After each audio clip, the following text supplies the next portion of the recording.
welcome back to another Gospel Thursday. I'm Amanda Christianson. Happy Holy Week. Tomorrow is Good Friday and Sunday is Easter. So this week we remember what Jesus did on the cross and through his resurrection. And here in these chapters, John chapter 13 and 14, I want to take a look at 2 points that connect with Jesus' death and resurrection. So point number 1, love. In John 13, verses 34 to 35, Jesus calls his disciples to love one another, announcing that this is a new commandment. And at one level, these words of Jesus are not new. They are rooted in the Old Testament Mosaic commands to love the Lord with all one's might and to love one's neighbor as oneself. And that's found in Leviticus 19, verse 18, and Deuteronomy chapter 6, verse 5. But here in John, Jesus deepens and expands this commandment. What is new about this commandment is that Jesus calls his disciples to love one another just as I have loved you.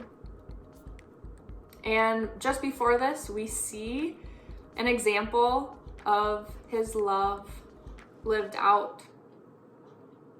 Jesus washed his disciples' feet to demonstrate his love for them, to model servanthood, and to symbolize the washing away of all sins through his death.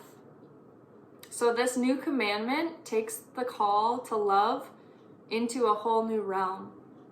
Jesus now calls his followers to a sacrificial kind of love, a love that he demonstrated on the cross. Good Friday. Point 2 is heaven. So in John chapter 14, Jesus speaks of heaven as my Father's house. That's in verse 2 of chapter 14. Jesus tells his disciples he's going to heaven in order to prepare a place for them, so that eventually that he will bring them there. The words of Jesus used to describe heaven here in John are significant. They express the personal manner in which Jesus cares for his disciples in order to bring them safely home to heaven. So, I will end with asking you guys 2 questions. What does it mean to love one another just as Jesus has loved? And number 2, what does it mean to you that Jesus has prepared a place for us as believers in heaven? That is it for today's episode. I hope you all have a wonderful weekend remembering Jesus' death and celebrating his resurrection. I'll see you guys next time. Bye.